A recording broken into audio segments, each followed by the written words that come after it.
For generations, the galaxy saw humanity as an enigma. We weren't the fierce warriors of the Thar, whose chitinous shells and plasma blades were legends of 1,000 battles. We weren't the elegant, telepathic diplomats of the Lyravex, whose words could end wars before they even began. No, we were known as the architects. It wasn't a compliment. It was more a whispered curiosity. While other species built empires and forged alliances, humanity toiled in silence. Our ships were few, our fleets non-existent, and our presence in the Grand Council was a quiet one. We built. Not cities, not warships, but things that seemed impossible. We created the memory spires for the Lyravex, crystal structures that could hold the entire history of a species in a single uncorrupted form. We built the atmospheric weavers for the Thar, machines that could reclaim a poisoned planet's air in a matter of decades. We were the galactic engineers, the cosmic craftsmen. We fixed things. But that was before the Phage arrived. The Phage were unlike anything the galaxy had ever seen. They weren't a species in the traditional sense. They were a collective consciousness of crystalline life forms, a virus in the grand machine of the cosmos. Their ships, if you could call them that, were massive, jagged formations of living crystal that moved with terrifying speed and purpose. They consumed everything. Planets were stripped to their cores, ships were absorbed into their ever-growing mass, and entire civilizations simply vanished. Their approach wasn't an attack, it was a plague. Conventional weapons were useless.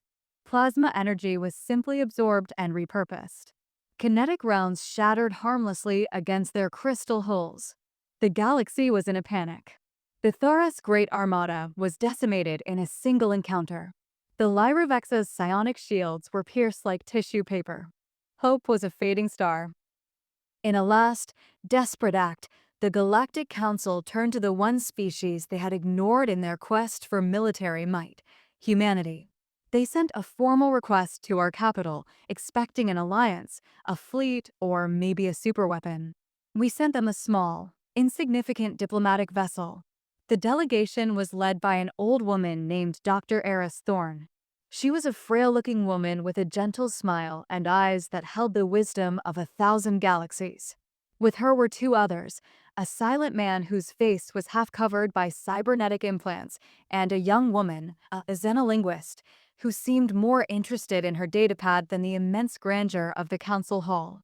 The council's leader, a stoic and powerful Cthar general, stared at them with barely concealed contempt. "You are humanity's great hope," the general boomed. "You send us 3 people? Where are your fleets? Your weapons?" Dr. Thorne's voice was soft, but it carried a weight that silenced the room. "We did not come to fight. We came to understand." The general bristled, but the Lyravex diplomat intervened, his voice a soothing mental wave. "What is it you need, Dr. Thorne?" "Everything," she replied. "Every piece of data you have on the phage. Their movement patterns. The composition of their crystal. The technology they've consumed. We need it all." And with that, they retreated to a small, isolated chamber. They didn't talk to the media. They didn't give grand speeches. They just worked. For weeks, the galactic news was filled with speculation. Some believed humanity was building a secret weapon of unparalleled power. Others thought they were stalling for time, or perhaps were simply incompetent. The silence from the human delegation was maddening. Meanwhile, the phage advanced. System after system went dark. The collective terror grew. Finally, a Cthar patrol ship stumbled upon a phage fleet consuming a core world. Desperate, they sent out a final transmission, a plea for help. Dr. Thorne and her team emerged from their chamber. They weren't tired. They weren't rushed. They were calm. The old woman held a small, black cube in her hands. It was featureless, with no buttons, no lights. The council general looked at the cube with disdain. "Is this it? This is your grand weapon?" "A trinket." Dr. Thorne just smiled. "It's not a weapon. It's a key." The human ship, a sleek, unassuming vessel, was sent to the edge of the system where the phage were attacking. On board, the cyberneticist, whose name was Silas, prepped the cube. The young linguist, Alara, worked frantically on a series of complex data projections. The phage fleet entered the system's orbit. They were magnificent and terrifying, a living storm of jagged crystal, casting a chilling shadow over the planet below. The human ship activated the cube. Nothing happened. The council members, watching on a live feed, looked at each other in disbelief. Had humanity failed? Was this truly the end? Then the first phage ship stopped. It wasn't a sudden halt.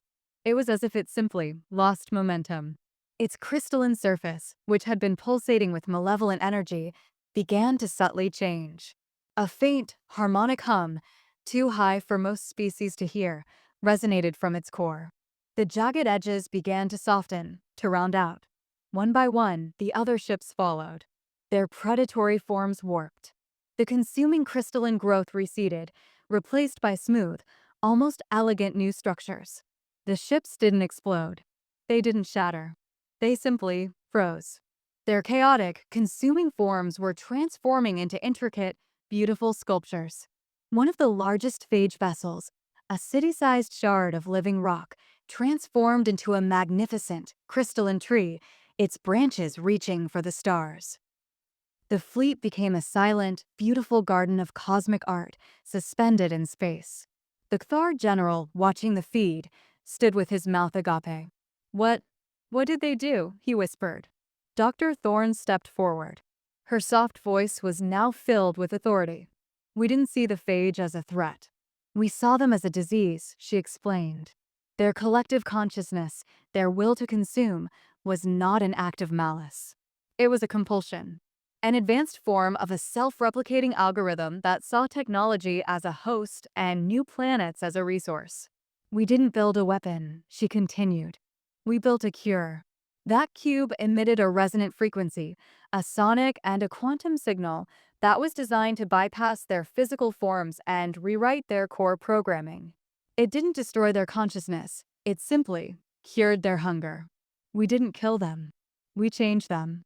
The cyberneticist, Silas, finally spoke, his synthesized voice a flat monotone. "We gave them a new directive. To create, not to consume." The xenolinguist, Alara, added, "Their language, which we translated, wasn't a series of commands for war. It was a series of complex mathematical equations. They weren't communicating war plans. They were discussing how to best process a new host. We just changed the equation." The council members were silent, utterly floored. Humanity, the quiet architects, hadn't met a monstrous threat with bigger guns or more powerful explosions. They had met it with an understanding so deep, a level of technology so refined, it was indistinguishable from an act of creation. They didn't just win.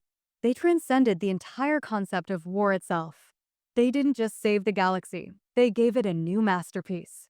A garden of crystalline sculptures, floating in the void, a silent reminder that some battles aren't won with might, but with a different kind of power. The power to create. And for the first time, the galaxy understood what the architects truly meant. They weren't just builders of things. They were builders of possibilities. Some say a war is only won when your enemy is defeated.